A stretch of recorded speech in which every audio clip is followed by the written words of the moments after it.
Normalmente las noches de Netflix son la razón por la que muchos amigos se reúnen. Mi caso y el de mis amigos no fue diferente. Mi nombre es Matías, y tengo una historia que contarles. Una historia que cualquiera de ustedes podría compartir al principio, hasta que todo se fue al infierno. Esa noche había comenzado como cualquier otra. Nos reunimos en la casa de Nathan para pasar el rato, comer pizza y ver algunas series en Netflix. Éramos 5 en total: Nathan, Julieta, Víctor, Rebeca y yo. La casa de Nathan era el punto de encuentro habitual. Su sótano estaba preparado como una sala de entretenimiento, con una enorme televisión, sofás cómodos y una colección de videojuegos y películas. Todos los viernes, sin falta, nos reuníamos allí para olvidarnos de la rutina y ver algo con amigos. Nathan siempre tenía algo nuevo que mostrarnos, y esa noche no fue la excepción. Mientras nos acomodábamos en el sofá, nos dijo que había encontrado una serie muy rara que no estaba en el catálogo usual de Netflix, pero que valía la pena ver. Nos mostró la pantalla. La serie se llamaba Visiones de Medianoche. ¿De qué se trata? Es difícil de explicar, digamos que es experimental. Confíen en mí, les va a encantar. La serie comenzó con una introducción normal, mostrando a un grupo de amigos en una casa similar a la nuestra, hablando y riendo frente a la televisión. A medida que avanzaba el primer episodio, se hizo evidente por qué Nathan nos dijo que era experimental. Los personajes veían algo en la televisión que los alteraba profundamente, pero no se revelaba qué era exactamente. Sus expresiones pasaban de sorpresa a terror en cuestión de segundos. A medida que la serie avanzaba, todos reaccionábamos de manera diferente. Nathan, Rebeca y yo estábamos concentrados en tratar de averiguar qué estaba pasando. Víctor hacía bromas y Julieta, ella se había quedado dormida. Los episodios mostraban a diferentes grupos de amigos, cada uno enfrentando situaciones similares. Veían la televisión como si fueran parte de la audiencia, hasta que algo sucedía en sus hogares. Siempre aparecía un intruso que comenzaba a matarlos, pero no sabíamos cuándo ni de qué manera lo haría. Cada episodio terminaba abruptamente, sin saber qué pasaba con la última víctima, que no era asesinada en cámara. Después del tercer episodio, Julieta se despertó y se levantó para ir al baño. Cuando regresó, su rostro estaba pálido y sus manos temblaban ligeramente. «Creo que deberíamos dejar de ver esto», dijo nerviosa. Nos reímos un poco, pensando que estaba exagerando, pero decidimos tomar un descanso. Mientras estábamos en la cocina, Nathan nos miró seriamente. ¿Han notado algo extraño en estos episodios? ¿Que son extremadamente aburridos y pretenciosos?, dijo riendo. Cada grupo de amigos que aparece, sus casas se parecen mucho a la mía. La idea era inquietante, pero nos reímos. En ese momento entendimos por qué Nathan nos estaba haciendo ver esa serie. Quería asustarnos y hacernos creer que algo similar nos pasaría a nosotros. Le seguimos el juego y volvimos al sótano, listos para seguir viendo la serie. El cuarto episodio comenzó con un grupo de amigos idéntico a nosotros, y la casa en la pantalla era casi una copia exacta de la de Nathan. La trama se desarrollaba de la misma manera. Los amigos estaban viendo la televisión, comenzaron a escuchar ruidos extraños y encontraron personas que los atacaban. A decir verdad, la serie estaba muy bien hecha. La tensión era palpable. Cada escena parecía resonar con la realidad de nuestra propia situación. De repente, un golpe resonó en la casa real. Nos miramos, tratando de averiguar si venía de la televisión o de algún lugar dentro de la casa. Víctor se levantó para investigar, pero no encontró nada fuera de lo común. Aunque se rió y le preguntó a Nathan si había preparado ese ruido, la tensión en su rostro era evidente. Debe haber sido el viento o algo así, supongo. Después de eso, lo que creíamos que era una broma de Nathan estaba funcionando. Todos estábamos muy sugestionables. La tensión en el sótano era palpable. Decidimos seguir viendo el episodio, pero esta vez con una sensación de alerta constante. Llegamos al último episodio de la serie, y todo comenzó a tener sentido de una manera macabra. El grupo de amigos en la pantalla estaba viendo la misma serie que nosotros, y sus reacciones reflejaban las nuestras. En ese momento pude entender la lógica de la serie. La idea era asustar a la gente haciéndoles creer que estaban experimentando lo mismo que los personajes de los episodios, y resultaba que en los episodios los grupos de amigos eran genéricos, lo que si lo piensas es bastante común. Aunque entendimos lo aterradora que era la serie, estábamos aterrados en ese momento. Nos miramos unos a otros con horror. Nathan pausó el episodio y lentamente se levantó. El silencio en el sótano era ensordecedor. En ese momento comenzamos a escuchar ruidos de nuevo, pero esta vez eran más fuertes y claramente venían de dentro de la casa. El sonido de pasos acercándose, puertas que se abrían y cerraban, y murmullos apenas audibles nos rodeaban. ¿Era otro susto? ¿Había planeado Nathan todo esto? Nathan sonrió de una manera que nunca habíamos visto antes. Luego retrocedió con el control remoto y fue entonces cuando lo entendimos. Nathan no regresó a la página de inicio de Netflix, sino a un sitio web que tenía la misma interfaz que Netflix. Este era un sitio web que imitaba la plataforma de streaming. Miré rápidamente el navegador donde Nathan tenía esta página abierta y lo reconocí. ¿Era Tor? ¿Estábamos viendo un video en la Deep Web? ¿Qué está pasando, Nathan?, dije asustado. Bienvenidos a mi película, dijo riendo. Ustedes son las estrellas de la noche. Antes de que pudiéramos reaccionar, las luces del sótano se apagaron, sumiéndonos en la oscuridad total. Escuchamos pasos que se acercaban y el sonido metálico de una puerta cerrándose con llave. Nos levantamos de un salto, buscando a tientas la salida, pero Nathan había desaparecido. La oscuridad era total, y el miedo nos envolvía. De repente la pantalla del televisor se encendió de nuevo, mostrando nuestra propia imagen reflejada en ella. Nos vimos en una cámara de visión nocturna, aterrados y atrapados en el sótano, mientras una figura encapuchada se acercaba lentamente detrás de nosotros. No, eran 2, 3, 4 figuras. Todas se acercaban como en los episodios. ¡Corran!, gritó Víctor desesperado. Intentamos seguir la voz de Víctor, pero no había a dónde ir. La puerta estaba cerrada con llave y no había ventanas. La figura encapuchada se lanzó sobre nosotros y en la confusión nos separamos. Corrí hacia una esquina del sótano, tratando de encontrar una salida o un lugar para esconderme. Podía escuchar a mis amigos gritar mientras la figura los perseguía. Ninguno de ellos logró esconderse. Todos intentaban patear la puerta o luchar contra sus atacantes. El terror era indescriptible. Encontré una pequeña puerta de servicio que llevaba a un almacén. Me escondí allí, tratando de controlar mi respiración y escuchar lo que estaba sucediendo afuera. Los gritos se intensificaron y luego, uno por uno, se apagaron. El sentimiento de desesperación se hizo más fuerte. Finalmente la puerta del almacén se abrió lentamente y vi el rostro de Víctor. Pero estaba muerto. Era el rostro de su cadáver, y Nathan lo sostenía para mostrármelo. ¿Hay espacio para 2 en esa habitación, amigo? En ese momento decidí que tenía que actuar rápido. Tenía que atacar a Nathan o moriría. Tal vez podría tomarlo como rehén y escapar. O simplemente correr hacia la salida, sí. Tal vez la habían abierto. Me abalancé sobre él con toda la fuerza que tenía, golpeando la cámara de sus manos y tratando de escapar. Pero Nathan era más fuerte de lo que parecía. Me atrapó y me arrastró de vuelta al centro del sótano mientras yo luchaba inútilmente por liberarme. Podía escuchar a los otros hombres aún parados allí, sin moverse. Sabían que Nathan no los necesitaba. Espero que tus reacciones valgan la pena. Como eres el último en morir, nos divertiremos más contigo. Serás la estrella de la película. Cuando terminemos contigo, encontraremos a tu hermanita y la despedazaremos. ¡No!, grité llorando y furioso. Intenté levantarme y golpearlo, pero no sirvió de nada. Me tiró al suelo y empezó a golpearme. El sabor de la sangre se mezclaba con el de mis lágrimas.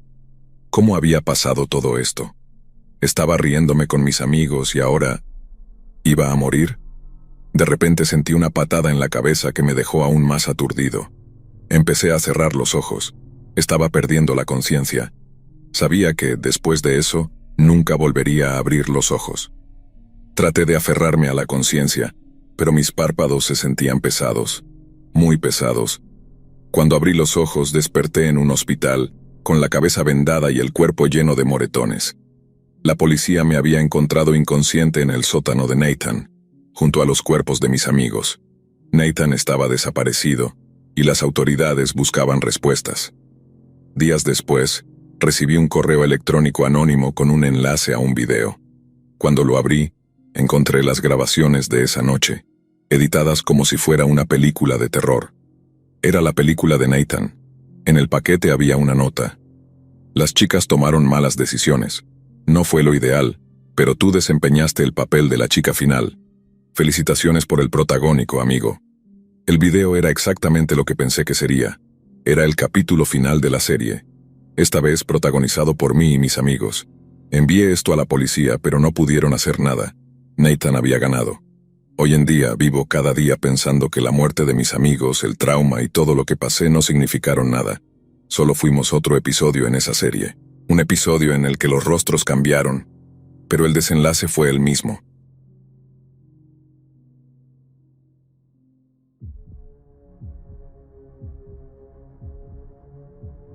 ¿Cuántos de ustedes vieron el famoso video de Rodney Alcala? Ya saben, el video que se hizo popular en un programa de citas de televisión en el que, sin saberlo, invitaron a este hombre que, sin saberlo, era un asesino en serie. Conocí a Rodney mucho antes de que se hiciera famoso, mucho antes de que matara por primera vez. Lo conocí en una fiesta del vecindario. Era encantador, inteligente, y tenía una sonrisa que podía derretir el hielo. Nunca sospeché que detrás de esa fachada se escondía un monstruo. Rodney era diferente de los otros chicos. Mientras todos hablaban de deportes y autos, él discutía sobre arte, literatura y filosofía. Su genuino interés por temas profundos y su capacidad para mantener conversaciones intelectuales me atrajeron de inmediato. Me sentía especial cuando estaba con él, como si fuera la única persona en el mundo que realmente importaba. Nuestra primera cita fue en un pequeño café, lejos del bullicio del centro. La conversación fluía con facilidad y por un momento, pensé que había encontrado a alguien verdaderamente especial. Con el tiempo, Rodney y yo comenzamos a salir más a menudo. Al principio, todo parecía perfecto. Sin embargo, comenzaron a aparecer pequeñas señales de advertencia. Rodney tenía un control casi obsesivo sobre nuestras citas. Siempre quería saber dónde estaba y con quién. Si llegaba tarde, se ponía visiblemente molesto. Un día, mientras estábamos revisando libros en la biblioteca, noté cómo observaba a otras personas. No era una mirada casual. Era como si las estuviera estudiando, analizando cada uno de sus movimientos. Cuando le pregunté al respecto, solo se rió y cambió de tema, pero no pude quitarme la sensación de que algo no estaba bien. Rodney también tenía un extraño gusto por lo macabro. Estaba fascinado por las historias de crímenes y asesinatos. A menudo me contaba detalles perturbadores de casos que había leído. Aunque al principio me parecía interesante, pronto comenzó a darme escalofríos. Sus ojos brillaban de emoción mientras describía escenas de violencia. No era como cualquiera de nosotros que disfruta del terror. Estaba fascinado. Una noche, mientras veíamos una película de terror en su casa, Rodney se giró hacia mí con una sonrisa inquietante y me preguntó, ¿alguna vez has pensado en lo fácil que sería hacer desaparecer a alguien? Me quedé paralizada sin saber qué responder. Él se rió y me dijo que solo estaba bromeando, pero la incomodidad permaneció. A medida que avanzaba nuestra relación, las cosas comenzaron a empeorar.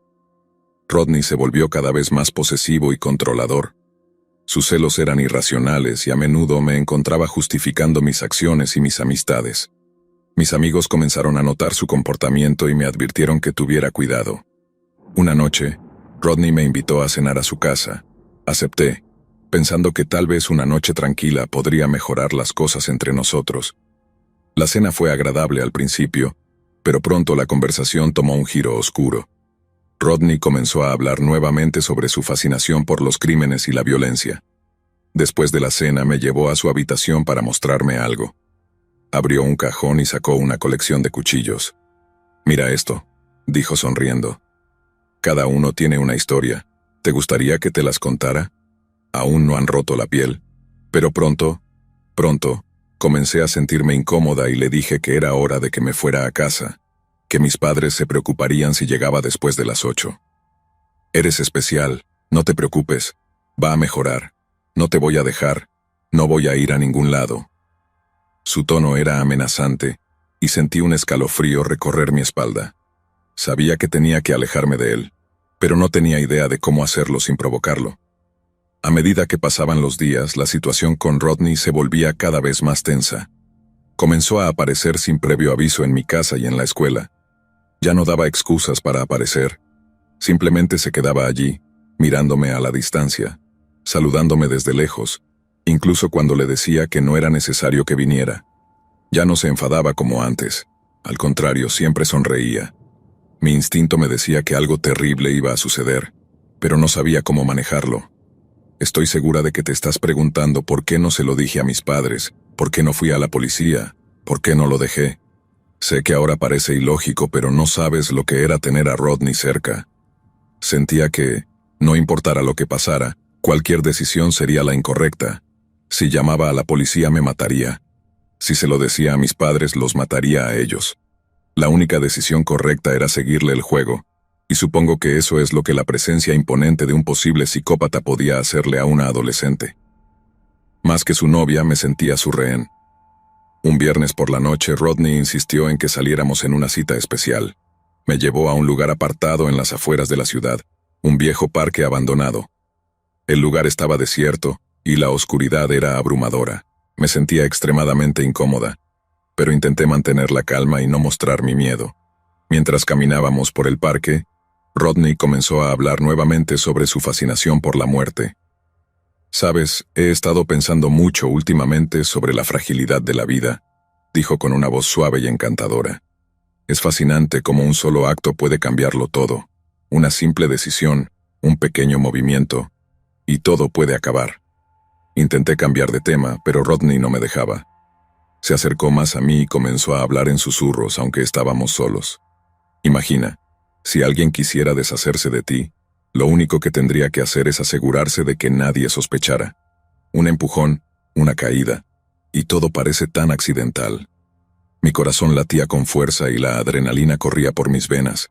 Sabía que tenía que hacer algo, pero estaba paralizada por el miedo. Y él lo sabía. No necesitaba decirme nada de esto. Podía haberme matado si quisiera.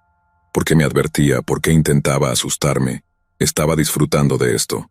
La atmósfera se volvió sofocante y la tensión era palpable. Intenté mantener la calma, buscando desesperadamente una forma de escapar. Rodney seguía hablando cada vez más emocionado por sus propias palabras. Finalmente, reuní el valor para enfrentarlo. «Rodney, esto no es normal, necesitas ayuda».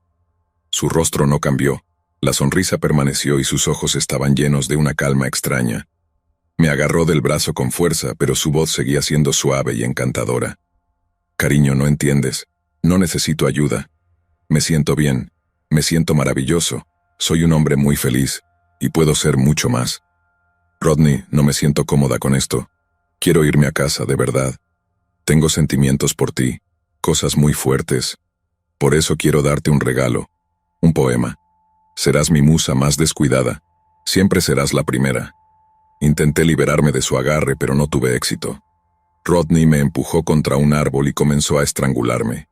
Luché con todas mis fuerzas, arañando y pateando, pero su fuerza era abrumadora. Mientras me estrangulaba, Rodney me miraba con una gran sonrisa. Me miraba como si estuviera enamorado de mí, o de lo que me estaba haciendo. En mi desesperación logré golpearlo con mi rodilla. Rodney soltó un leve gemido de dolor y aflojó su agarre lo suficiente para que pudiera escapar. Corrí tan rápido como pude, con los pulmones ardiendo y las piernas temblando. Sentía que estaba justo detrás de mí, aunque no me atrevía a mirar. Mientras corría, noté que su voz se quedaba atrás. No me gritaba enfadado, solo se reía a carcajadas. Llegué a la carretera principal y vi las luces de un coche acercándose. Agité los brazos frenéticamente, esperando que el conductor se detuviera. Para mi alivio, el coche se detuvo y una pareja mayor me dejó entrar. Les conté lo que había sucedido entre sollozos, y me llevaron directamente a la estación de policía más cercana. Una vez allí, traté de explicar lo que había pasado, pero mi historia parecía increíble incluso para mí. Los oficiales tomaron mis datos y prometieron investigar, pero no parecían tomarme en serio. Me sentí impotente, sabiendo que Rodney seguía libre. Esa noche, regresé a la casa de mis padres aterrada y agotada. No pude dormir, esperando que Rodney apareciera en la puerta en cualquier momento. Mis padres intentaron consolarme, pero el miedo seguía allí, persistente y opresivo. Pasaron los días, y aunque Rodney nunca volvió a aparecer, el miedo nunca se fue. Rodney estaba conmigo en todo momento, aunque sabía que debía haber huido. Me enfurecía y me enojaba que todavía estuviera aterrada, y que mi vida no pudiera continuar, mientras él probablemente andaba riéndose por ahí, habiéndome olvidado. Finalmente, mis padres decidieron que lo mejor sería mudarnos a otra ciudad. Aunque odiaba la idea de dejar mi vida atrás, sabía que era la única forma de escapar del peligro constante en el que vivía. Nos mudamos rápidamente, y comencé una nueva vida lejos de Rodney. Unos años después, ya había olvidado a Rodney.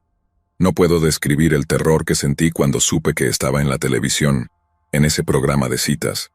Sentí como si todos mis recuerdos volvieran de golpe. Intenté ponerme en contacto con el programa, pero era un programa pregrabado, y para ese entonces ya tenían más información sobre Rodney de la que yo tenía. Llamé para advertirles que Rodney podía ser un psicópata peligroso, y lo que me dijeron fue que ya había matado a varias mujeres, y que la policía lo estaba buscando. En ese momento, todos mis miedos y pensamientos oscuros sobre Rodney se hicieron realidad. Hasta ese día, no podía dejar de pensar en lo desafortunada que había sido por haberme cruzado con Rodney. Después de esa llamada, comencé a darme cuenta de que, en realidad, había sido muy afortunada. Afortunada de haberme encontrado con un Rodney sin experiencia en matar, y de poder contar la historia de que sobreviví a un encuentro con él. Esta es la historia de Rodney Alcala, también conocido como el asesino del juego de las citas, un infame asesino en serie y depredador sexual que operó en los Estados Unidos durante las décadas de los 70 y los 80. Nacido el 23 de agosto de 1943, Alcala usaba su carisma y atractivo para atraer a sus víctimas, muchas de las cuales eran mujeres y niñas jóvenes. Alcala ganó notoriedad no solo por sus crímenes, sino también por su aparición en el popular programa de televisión The Dating Game, en 1978, donde participó y ganó, sin que nadie supiera sus oscuros secretos. A lo largo de su macabra carrera, Alcala fue responsable de al menos 8 asesinatos confirmados, aunque se sospecha que el número real de víctimas podría ser mucho mayor, posiblemente superando las 100. Sus crímenes se caracterizaron por su brutalidad, ya que Alcala a menudo torturaba a sus víctimas antes de matarlas. Finalmente fue arrestado en 1979, y tras una serie de juicios y apelaciones, fue condenado a muerte. Rodney Alcala sigue siendo una figura inquietante y perturbadora en la historia criminal, con su caso destacando la capacidad de un depredador para ocultar su verdadera naturaleza, detrás de una fachada encantadora y aparentemente inofensiva.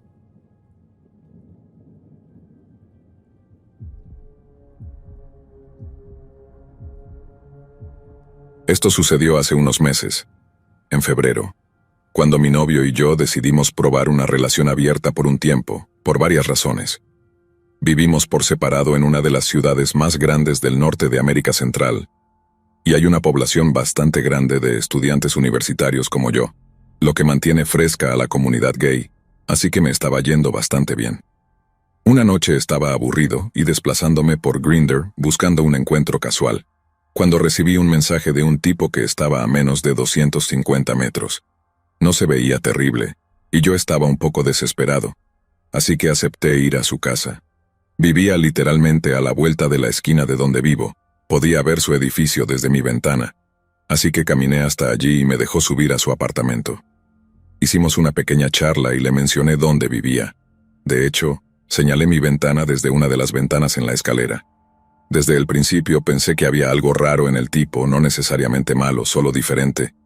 Un tic extraño en su mano cuando agarraba el pasamanos, la vacuidad de sus ojos cuando sonreía. No soy tan cliché como para decir que sentí que era malvado ni nada de eso, pero no me sorprendió cuando sucedió lo siguiente. Después de entrar en su apartamento, lo primero que hizo fue decirle a su gato que me saludara, y lo segundo que hizo fue caminar hacia el mostrador de la cocina, agarrar una aguja y drogarse. Ni siquiera había cerrado la puerta detrás de mí. Me quedé allí parado mirándolo, y él se giró, dejó caer la aguja en el mostrador y dijo, «Oh Dios, hombre, debería haberte preguntado. ¿Te molesta?» No soy precisamente un buen chico cristiano, pero tengo mis estándares, así que negué con la cabeza en silencio. Me puse el gorro de nuevo y abrí la puerta para irme. El tipo corrió hacia mí y me puso una mano en el hombro. «Lo siento, no tienes que irte, no tenemos que hacer nada. ¿Quieres ver Transformers 3 conmigo o algo?» «No», dije tajantemente, alejándome apresuradamente por las escaleras. Me ajusté la bufanda contra el frío de principios de febrero y volví rápidamente a mi apartamento. Él me siguió descalzo, en pantalones de pijama y una camiseta, hasta que salí al viento cortante. Me giré brevemente para mirar después de un momento, y él estaba parado en la puerta observándome. No tuve ningún presentimiento de condena o de rareza. Crecí en Missouri. Los drogadictos apenas registran como algo extraño para mí a estas alturas, así que volví a casa y me fui a dormir. Probablemente ya lo adivinaste, pero nunca había visto a este tipo antes en el vecindario. Honestamente no había visto a la mayoría de mis vecinos, porque mi vecindario es una mezcla extraña de suburbia de cuello blanco, viviendas universitarias y viviendas de bajos ingresos, como mi edificio, todo en una sola calle. Así que realmente no me llamó la atención cuando comencé a verlo más seguido.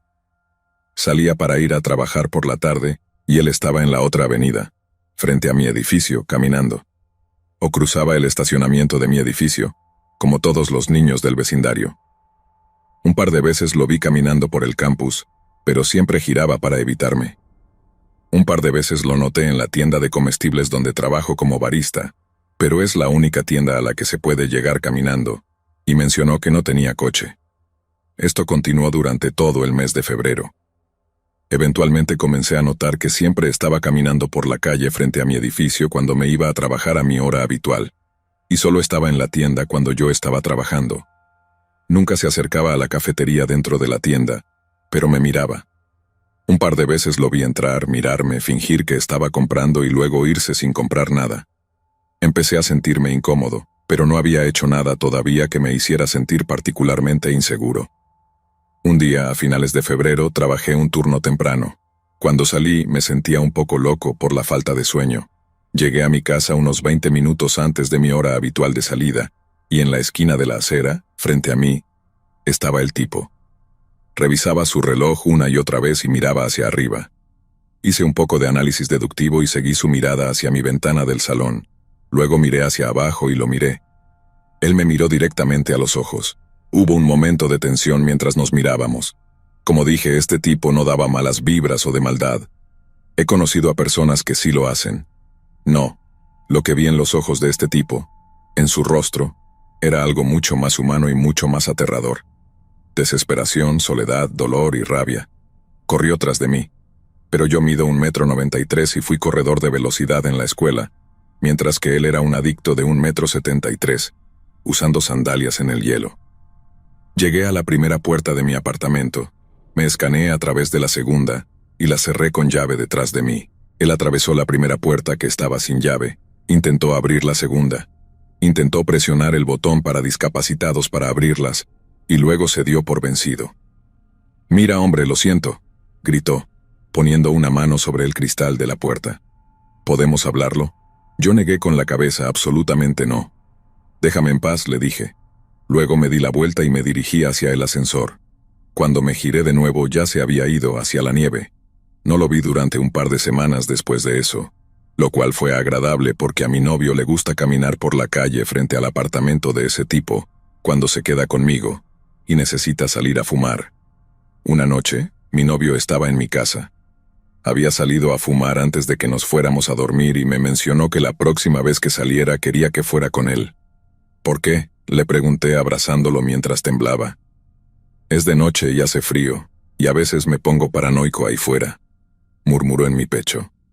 «Hay un tipo raro que a veces se para en la esquina al otro lado de la calle, y solo se queda mirando al edificio. Una vez me pidió un cigarrillo y le dije que no tenía, aunque tenía uno en la mano. Rió, me besó en la barbilla y se quedó dormido. Me quedé despierto, preocupado. Cuando estuve seguro de que mi novio estaba profundamente dormido, es decir, después de unos 5 minutos, me levanté, me vestí y fui a la ventana. Era una noche fría y clara. Pude ver al otro lado de la calle, bajo el resplandor naranja de la farola, al tipo. No podía verlo con claridad, pero cuando me vio, me saludó con la mano. Le hice un gesto grosero y cerré las persianas. No sentí que debía contarle a mi novio, porque o bien iba a ir directamente a la policía, lo cual odio hacer, o iba a intentar defenderme. Y aunque lo amo con todo mi corazón, no quiero ver una pelea entre un acosador adicto y mi novio, que está bajo de peso y es adicto a la nicotina. Así que me lo guardé para mí, y aún no se lo he contado. Pero comencé a acompañarlo cada vez que salía a fumar. El tipo solía estar afuera, algunas veces nos seguía un poco antes de desviarse por una calle lateral, otras veces nos observaba desde la distancia, y otras veces estaba en su apartamento. Mi novio nunca se dio cuenta. Yo mantuve la compostura y no pasó nada. Una noche salimos para que mi novio pudiera fumar como de costumbre. Cuando llegamos al final de la calle y dimos la vuelta, el acosador estaba detrás de nosotros, a unos 15 metros de distancia. Giré la cabeza para mirar y ahí estaba, saludándome con la mano otra vez. Algo me dijo que tenía que regresar adentro. «Hey, amor», dije en voz baja a mi novio, «volvamos adentro». «Sí, tengo frío», dijo, besándome en la mejilla. «Está bien, ya casi termino de todas formas». Caminamos de vuelta al edificio de apartamentos y, sin voltear, sabía que el acosador nos seguía todo el tiempo. Mantuve mi mano entrelazada con la de mi novio, y seguimos conversando casualmente sobre lo mucho que odio a los gansos. Llegamos a mi apartamento. Él se cambió para ir a la cama mientras yo tomaba un poco de agua.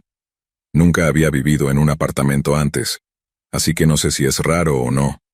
Pero el edificio tiene un teléfono con cable en cada unidad que suena cuando alguien quiere que lo dejen entrar. El nuestro nunca suena, a menos que sea Super Eats. Así que mi novio se sorprendió cuando comenzó a sonar tarde en la noche, y ninguno de los dos había pedido nada. Probablemente solo sea algún estúpido haciendo una broma, dije desconectando el teléfono de la pared y poniéndolo en el gabinete de la cocina. Él aceptó eso sin problema, y nos acostamos. Cuando se quedó profundamente dormido me levanté, me vestí, agarré un par de cosas y bajé las escaleras con mi grueso abrigo de invierno. Seguro, ahí estaba mi fanático, en el estacionamiento. Me saludó con la mano y corrió hacia mí, sonriendo ampliamente. «Hey, hombre, ¿qué quieres?», dije con tono plano. «Mira, hombre, siento que dejamos las cosas incómodas la última vez y solo quería hablar contigo», dijo. «Entonces me acosaste», respondí. «¿Qué?», comenzó, luciendo más enfadado, frunciendo el ceño. «No, hombre, no te acosé. Solo quería saber cuándo podía hablar contigo, pero siempre me evitas. Ahora andas por aquí con ese pequeño y flaco chico, tratando de restregármelo en la cara, y no me gusta eso». «Mira, hombre», dijo sonriendo de nuevo, dando un paso más hacia mí. «¿Quieres que hablemos de eso en mi lugar? Deja al chico blanco y ven a pasar la noche conmigo. Por favor, esta vez no me inyectaré ni nada». Dio otro paso más hacia mí. En su mano derecha vi una pequeña pieza de metal brillando, una navaja plegable. Sonrió, y yo di un paso atrás negando con la cabeza. Su sonrisa se desvaneció en una profunda expresión de enojo. «Ya no te lo estoy pidiendo, vas a venir a mi casa ahora y a terminar lo que empezamos», gruñó desplegando la navaja y apuntándome con ella. Este tipo medía 1,73 m como mucho y era delgado. Yo mido 1,93 m, peso 90 kilos y levanto pesas. Además tenía un cuchillo de cocina de 30 centímetros, que saqué de mi bolsillo del abrigo y lo apunté directamente a su garganta. Él miró mi cuchillo, luego miró el suyo y sonrió de nuevo. «Bro, solo estaba jugando, no tenemos que... Podemos hablar aquí mismo, bro. Déjame a mí y a mi novio en paz», dije muy tranquilamente. «O te cortaré la cara y me la comeré». «¿Qué demonios?», dijo. «Pasé 8 años en el reformatorio por apuñalar a un chico en la escuela secundaria». Mentí. Retrocedió, guardando su navaja en el bolsillo. Di un paso más hacia él, con el cuchillo aún en la mano. Retrocedió rápidamente, casi cayendo en el hielo, hasta que salió corriendo de vuelta a su edificio. Y yo lo seguí con el cuchillo hasta que cruzó la calle, donde me detuve. Guardé el cuchillo de nuevo en mi bolsillo y lo vi correr de regreso a su edificio. Luego subí a mi habitación, le dije a mi novio que solo había ido al baño y me quedé dormido. Así que, querido yonki sin nombre y cachondo, no nos volvamos a ver, o me comeré tu cara.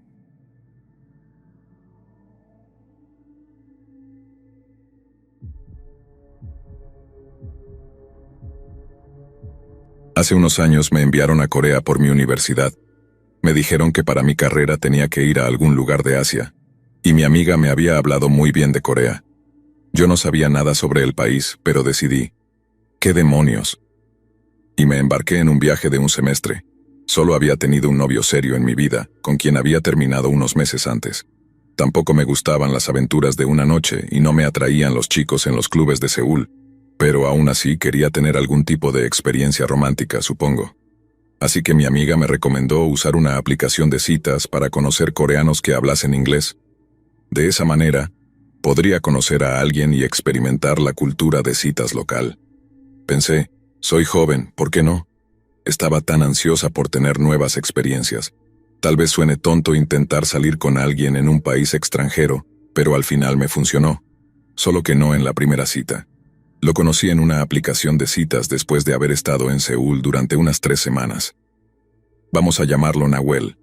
Todavía no conocía bien la cultura ni la ciudad, y era un poco ingenua con todo. Nahuel quería conocerme para una cita después de hablar un poco conmigo, y parecía amable. Debería haber hecho más preguntas y haberme dado cuenta de que no estaba dando muchos detalles sobre sí mismo. Nahuel era un chico un poco mayor que yo, pero decía que era estudiante universitario. Asumí que ya había hecho su servicio militar, lo cual es obligatorio para todos los hombres en Corea, y luego había vuelto a estudiar. Hablamos un poco y decidimos encontrarnos para tomar un té cerca de la universidad a la que asistía. Al principio quería venir a mi dormitorio para recogerme, pero yo vivía en un dormitorio solo para mujeres y no quería que supiera exactamente dónde vivía, ya que aún éramos desconocidos. Así que insistí en que nos encontráramos en el centro de la ciudad, cerca del metro. A él no le gustó mucho la idea, lo cual, viendo hacia atrás, fue una señal de advertencia, pero finalmente aceptó. La noche de la cita lo esperé 1 hora. Llegó muy tarde. Nahuel de forma extraña me dijo que solo quería hacerme esperar. Pensé que estaba bromeando y le envié un emoji de risa, asumiendo que solo estaba perdido. Cuando finalmente llegó era mucho más pequeño de lo que pensaba, pero la estatura de un hombre nunca ha sido algo que me importe mucho.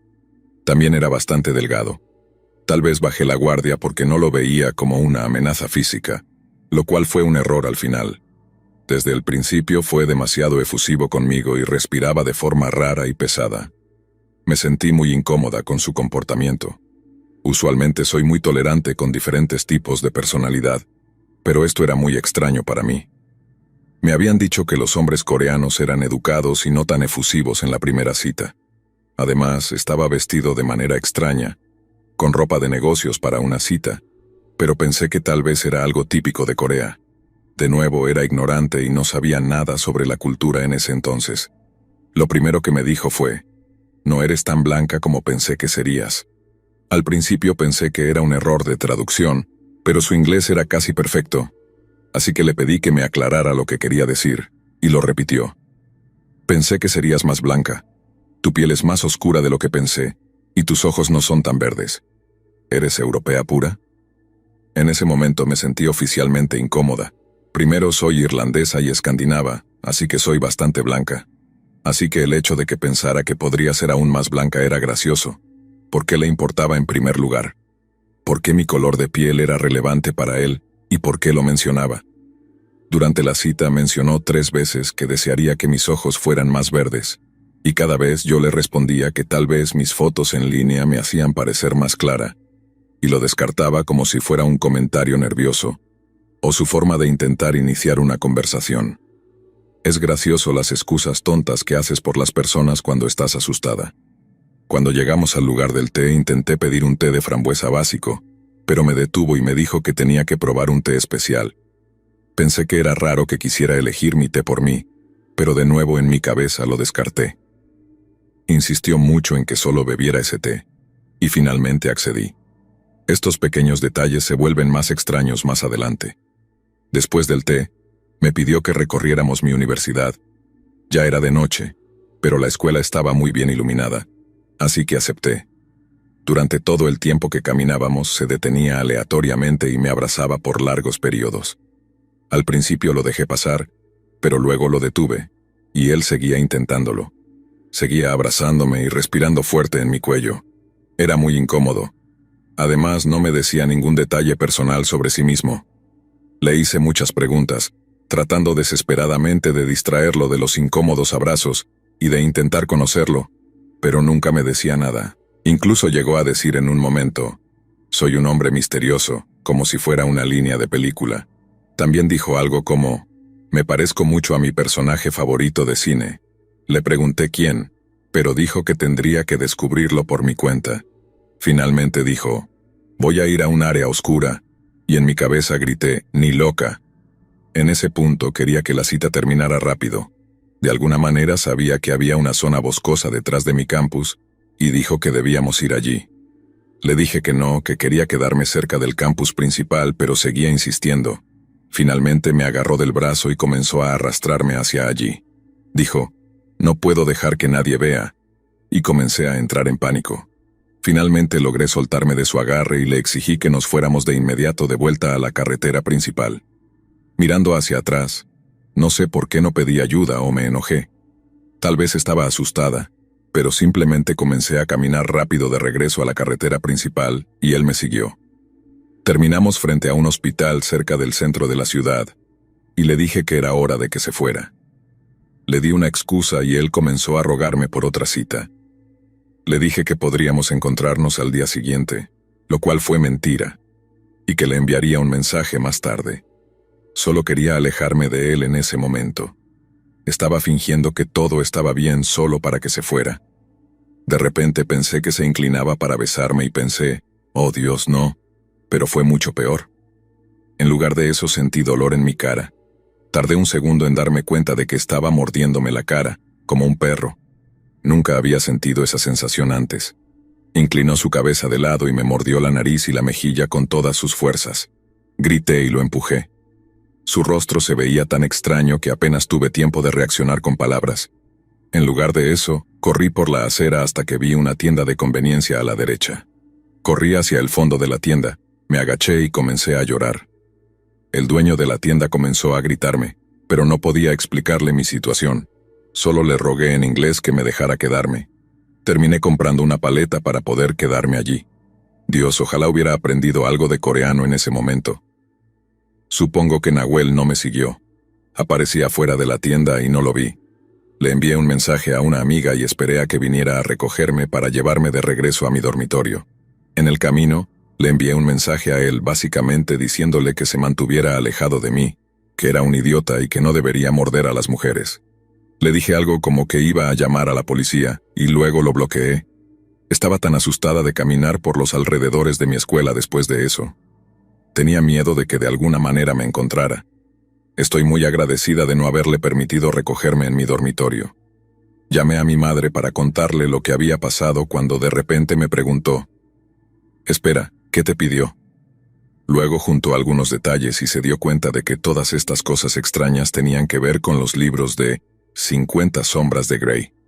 Al principio pensé que estaba siendo tonta y exagerando la situación. Pensé que estaba bromeando, pero, oh Dios, tenía razón. Había visto la película o leído el libro recientemente y conocía los detalles. El color de ojos, la forma en que estaba vestido, el té que me hizo beber y las líneas que decía. Todo coincidía con los libros y las películas, para cumplir su sucia fantasía. Mi mamá cree que me eligió porque pensaba que me parecía a la chica de esa película para él. Eso explica por qué estaba tan obsesionado con mi apariencia, y todo lo relacionado con morderme y tratar de dominarme, aunque no fuera su intención original. Más tarde supe que hay algunos pervertidos que buscan chicas extranjeras para dominar, como si fueran un premio. Lo llaman montar el caballo blanco, o algo por el estilo. En una nota más feliz, esta mala experiencia no me detuvo. Finalmente conocí a alguien más en Corea, y terminamos enamorándonos. Incluso hicimos lo de las citas a larga distancia. Y ahora vivo en Corea estudiando y trabajando, con la esperanza de casarnos pronto. Así que supongo que no dejé que tipos raros arruinaran mi vida. En cuanto a Nahuel, espero no volver a encontrarte. Han pasado años, pero aún te daré una paliza si te veo, y no tendré que morderte.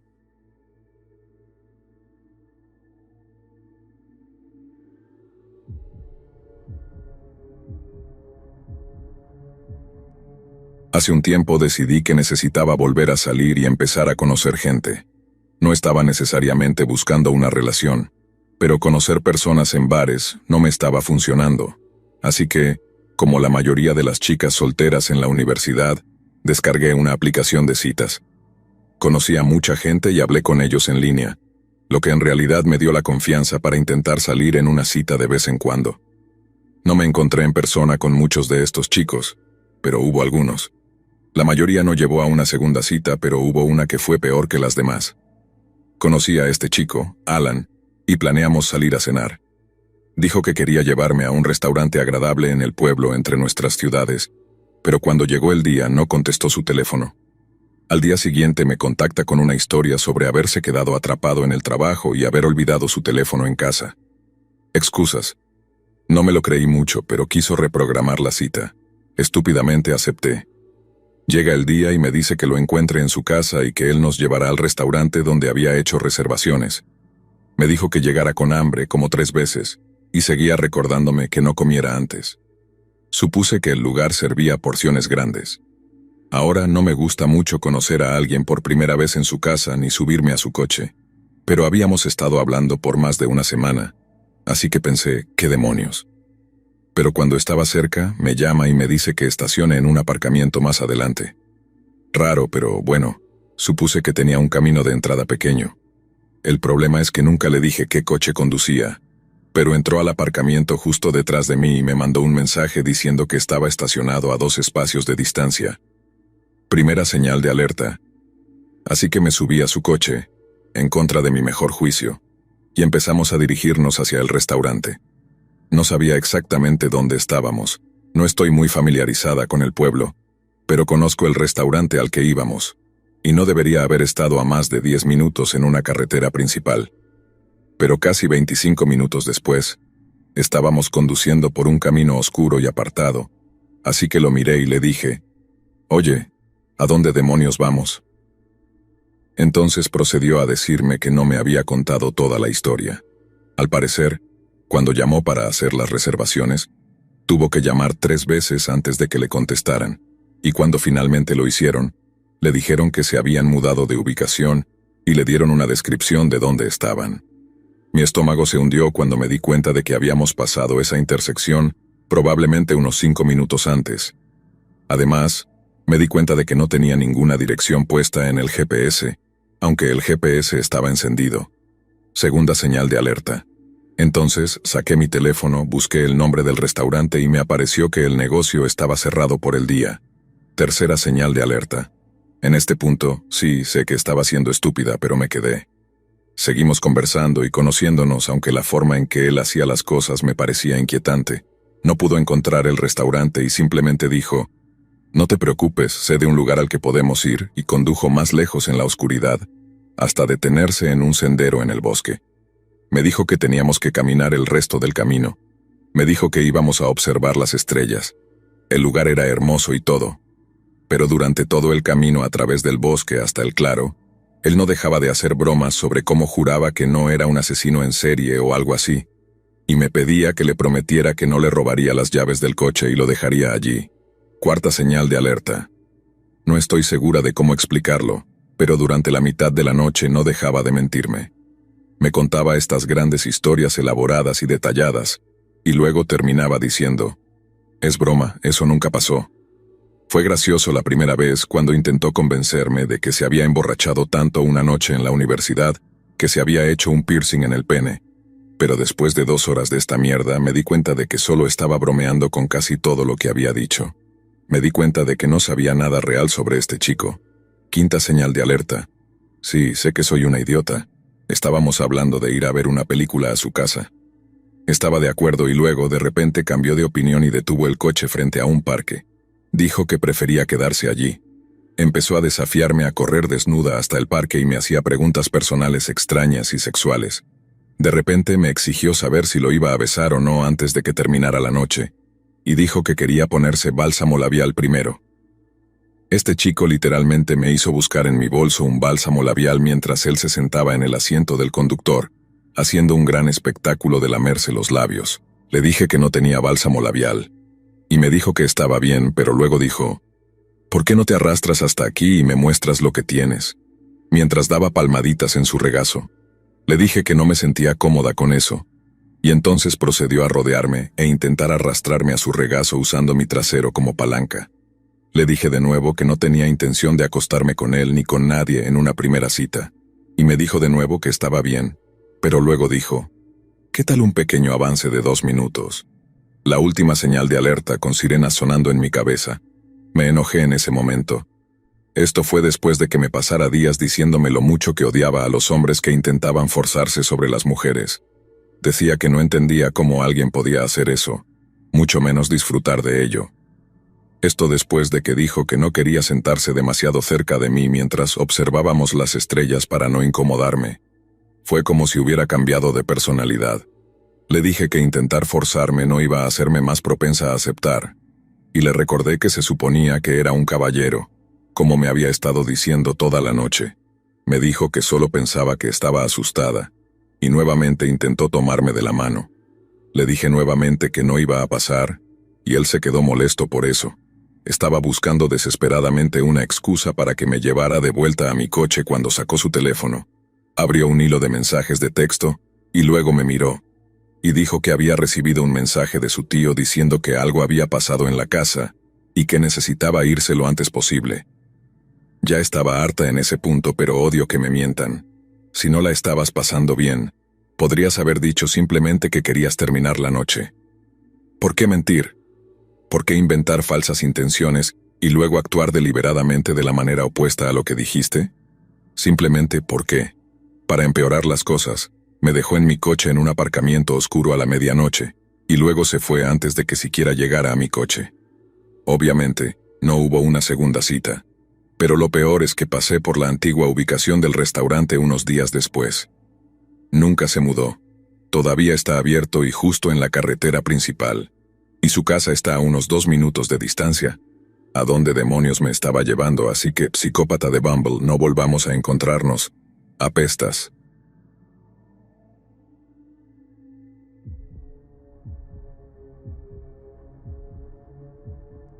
No soy de contar mucho sobre mi vida personal, pero esto que me pasó hace poco todavía me pone la piel de gallina cada vez que lo recuerdo. Estaba en un momento de mi vida donde no buscaba nada serio, solo algo casual y divertido para distraerme. Ya sabes, pasar el rato, reírme un poco y si surgía algo más, pues genial. Así que me metí a Tinder, sin expectativas, deslizando a la izquierda y a la derecha mientras veía series en la noche. Lo que nunca imaginé fue que una simple aplicación, algo tan común como una cita por Tinder, se convertiría en la experiencia más perturbadora y extraña de mi vida. Todo comenzó una tarde cualquiera. Después de haber tenido un día pesado en el trabajo, decidí abrir Tinder y desconectar un rato. Me aburría ver los mismos perfiles de siempre, chicos de mi edad o un poco mayores, hasta que apareció él. Era mucho mayor que yo. Calculo que tenía unos 50 y tantos, con un perfil elegante, fotos en trajes caros y un aire de seguridad que, de alguna manera, me atrajo. Su nombre era un poco común, y no lo recordaba, pero lo que me llamó la atención fue su bio. No decía mucho, solo algo como, busco disfrutar de la vida, sin complicaciones, acompañado de un emoji de copa de vino. Sin pensarlo demasiado, deslicé a la derecha. ¿Por qué no? Se veía bien para su edad y a veces es divertido hablar con alguien diferente. Unos minutos después recibí la notificación, era un match. Empezamos a hablar y la conversación fluyó rápido. No parecía el típico tipo mayor que solo busca algo con una chica joven. Era encantador, divertido y, sobre todo, parecía interesado en conocerme de verdad. Después de un rato de mensajes y bromas, me propuso vernos esa misma noche. Me sorprendió lo directa que fue la invitación, pero al mismo tiempo, supe que quería salir y despejarme un poco. Acepté. Nos quedamos de ver en un restaurante bastante elegante del centro de la ciudad, uno de esos lugares a los que yo no suelo ir por los precios, pero él insistió en que todo corría por su cuenta. Desde que lo vi, me di cuenta de que en persona se veía mucho más mayor, con algunas canas y arrugas que las fotos no mostraban, pero tenía ese tipo de presencia que te hace sentir que todo está bajo control. Vestía con un traje caro y llevaba un reloj que brillaba con la luz del restaurante, del tipo que no verías en cualquier muñeca. Me sorprendió lo atento que fue desde el primer momento, siempre sonriendo y preguntándome sobre mi vida, escuchándome con un interés que no había sentido en mucho tiempo. La cena fue excelente. Pidió los mejores vinos y platos sin siquiera mirar los precios. Me hacía sentir como si estuviera en una de esas películas románticas donde todo es perfecto. Y por un momento me olvidé de que solo era una cita casual de Tinder. Tras la cena me sugirió ir a su departamento. No estaba lejos y, según él, Tenía una vista impresionante de la ciudad. Me sentía bien. Había bebido un poco, pero no tanto como para no estar consciente de mis decisiones. Acepté porque, para ser honesta, estaba disfrutando la noche y me intrigaba ver a dónde iba todo esto. Llegamos a su departamento y era tal como lo había descrito. Grande, lujoso y con una vista panorámica de la ciudad iluminada. Era un lugar que definitivamente no pertenecía a alguien que llevaba una vida normal. Todo ahí dentro gritaba dinero y exceso. Me ofreció una copa más de vino, y mientras ponía música suave de fondo, comenzamos a hablar sobre todo y nada. Parecía conocer a muchas personas importantes. Mencionaba nombres de empresarios y artistas como si fueran viejos amigos. Me sentía en otro mundo, uno al que no estaba acostumbrada, pero que me hacía sentir especial, como si de repente todo lo que conocía quedara a kilómetros de distancia. Después de un rato, la tensión entre nosotros se hizo evidente, y sin darme cuenta de cómo, terminamos en su cama. Fue todo muy rápido, una mezcla de deseo y esa extraña atracción que había sentido desde el primer momento. No fue nada romántico ni especial, más bien fue algo impulsivo, como si ambos estuviéramos intentando llenar algún vacío. Tras todo nos quedamos dormidos casi de inmediato. La noche había sido agotadora, y el vino definitivamente ayudó a que el sueño me venciera sin más. Me desperté temprano, aún con la cabeza un poco pesada por el vino de la noche anterior. La habitación estaba en completo silencio, y al principio todo parecía normal. Miré hacia el lado de la cama, pero él no estaba. No pensé mucho en ello. Supuse que se había levantado primero y que estaría en la cocina preparando café o algo. Me puse la bata que encontré en la silla y salí de la habitación, todavía medio dormida y con la mente en blanco. Lo que vi en la cocina fue como un golpe seco en el pecho, una imagen que jamás podré borrar de mi memoria. Estaba allí, colgado del marco de la puerta, con un cinturón alrededor del cuello. Su cuerpo se balanceaba ligeramente sin vida, con los ojos entreabiertos y la expresión más vacía que jamás había visto.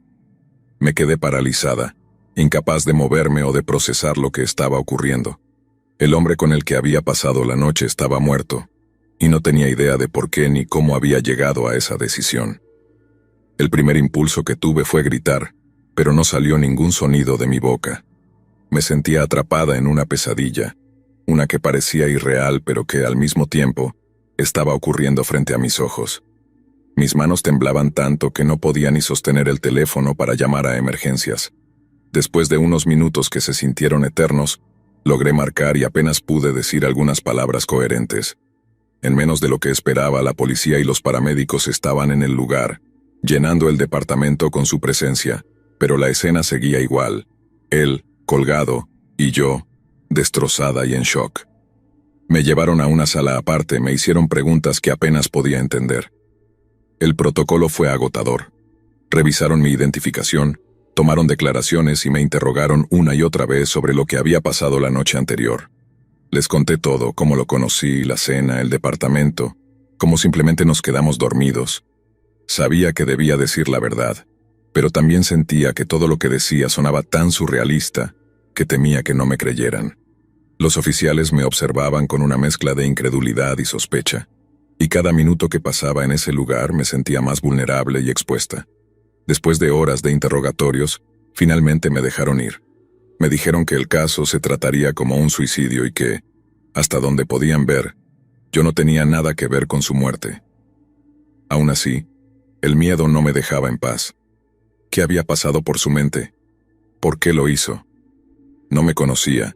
No tenía ninguna razón para hacer algo así en mi presencia. Las preguntas seguían taladrándome la cabeza, y ninguna de las respuestas parecía tener sentido. Días después, cuando el shock comenzó a disiparse un poco, recibí una llamada de la policía. Habían completado la autopsia y, como me habían dicho antes, la causa de muerte era claramente un suicidio. No había drogas en su sistema ni signos de violencia, solo un hombre que, por alguna razón, había decidido poner fin a su vida de la manera más repentina y desconcertante posible. Lo más aterrador vino después. Los oficiales descubrieron que todo en ese departamento, cada detalle que me había deslumbrado aquella noche, era parte de una fachada. No era suyo. Había alquilado el lugar por una cantidad ridícula de dinero solo para esa noche. Los autos lujosos, la ropa cara, todo era prestado. Había sacado un préstamo de una suma enorme con unos hombres que, según los registros, no eran precisamente banqueros legales. La deuda que había contraído era más de lo que jamás podría pagar, y todo lo había gastado en una sola noche conmigo. No era una cita casual para él, era como si hubiera querido vivir su última gran fantasía antes de que la realidad lo aplastara. Descubrieron que en los días previos había recibido varias llamadas amenazantes exigiéndole el pago del dinero. Todo apuntaba a que había decidido que no podía enfrentarse a las consecuencias, y en lugar de intentar solucionar su problema, optó por terminar con su vida. Nunca supe exactamente cuánto debía, ni a quién le debía, pero lo que sí sé es que esa noche, la que comenzó como una simple aventura de Tinder, se convirtió en la más aterradora de mi vida. Aún hoy, me despierto a veces con el sonido del cinturón crujiente en mi mente, el mismo que lo sostenía del marco de la puerta. La imagen de su cuerpo colgado es algo que no puedo sacar de mi cabeza. Cada detalle de esa mañana sigue grabado en mi mente como un mal sueño del que no puedo despertar. A veces cierro los ojos y veo sus piernas balanceándose lentamente, como si todavía estuviera ahí, atrapado en su último momento de desesperación. Desde entonces, he dejado de usar Tinder. No puedo evitar pensar que detrás de cada perfil podría haber una historia oculta, una vida llena de secretos oscuros que nunca conoceremos hasta que es demasiado tarde. Me pregunto cuántas veces este hombre hizo match con otras personas, cuántas citas tuvo antes de la mía, y si alguna vez mostró signos de lo que estaba a punto de hacer. ¿Habrá alguna señal que no vi? ¿Alguna pista que pude haber notado? Pero lo más perturbador de todo es saber que, para él, esa noche no era solo una cita, era su despedida del mundo. Después de lo sucedido, tuve que hablar con psicólogos y aunque me aseguraron que no tenía ninguna responsabilidad, la culpa no dejaba de perseguirme. Me atormentaba pensar que fui parte de su última decisión, aunque no tuviera la intención. Cada vez que lo pienso siento un nudo en el estómago. Me cuesta asimilar cómo alguien puede estar tan cerca de la desesperación sin que los demás lo noten. El hecho de que gastara todo ese dinero conmigo, de que viviera su última fantasía antes de quitarse la vida, me hizo ver lo frágil y desconcertante que puede ser la mente humana. Era como si necesitara sentir, aunque fuera por unas horas, que tenía control sobre su vida, que podía ser alguien que no era, antes de enfrentar la realidad. Es aterrador pensar que para él, yo no era solo una cita. Era parte de un adiós que ni siquiera sabía que estaba dando. La noticia de su suicidio nunca llegó a los medios. Al parecer, los prestamistas se aseguraron de que todo se mantuviera en silencio. La policía me advirtió que era mejor no hacer preguntas, que había gente peligrosa involucrada, y que lo más seguro para mí era olvidar lo sucedido y seguir adelante con mi vida. Pero ¿cómo se supone que haga eso? Es algo que te cambia para siempre, que te hace cuestionar todo lo que crees saber sobre las personas y las situaciones en las que te encuentras. Algunas noches me quedo despierta mirando al techo pensando en todo lo que pasó. Me pregunto qué hubiera hecho diferente, si tal vez una palabra, una señal de preocupación, podría haberlo detenido. Pero lo que más me asusta es saber que nunca sabré realmente lo que pasaba por su mente, que su acto fue el último secreto que se llevó consigo, dejando solo un rastro de preguntas sin respuesta y un vacío imposible de llenar. Esta experiencia me ha enseñado que detrás de cada sonrisa, detrás de cada perfil aparentemente perfecto, puede haber un abismo que no alcanzamos a ver. Ahora, cada vez que paso cerca del edificio donde sucedió todo, no puedo evitar sentir un escalofrío. Sé que no podré borrar lo que vi, y aunque trato de seguir adelante, una parte de mí quedó atrapada en ese momento, en esa cocina, con el sonido del cinturón crujiente y la imagen de un hombre que decidió que no podía más. Nunca volví a hablar con nadie sobre esto hasta ahora. Quizás necesitaba sacarlo, compartirlo con alguien, porque, aunque parezca una historia salida de una película, es real. Y eso es lo que la hace tan aterradora. Esta es la historia de la noche más extraña y perturbadora de mi vida. Una que me enseñó que lo inesperado puede estar a la vuelta de la esquina, en el perfil de una aplicación, o en una cena que empieza como cualquier otra, pero termina de la manera más impredecible y oscura posible.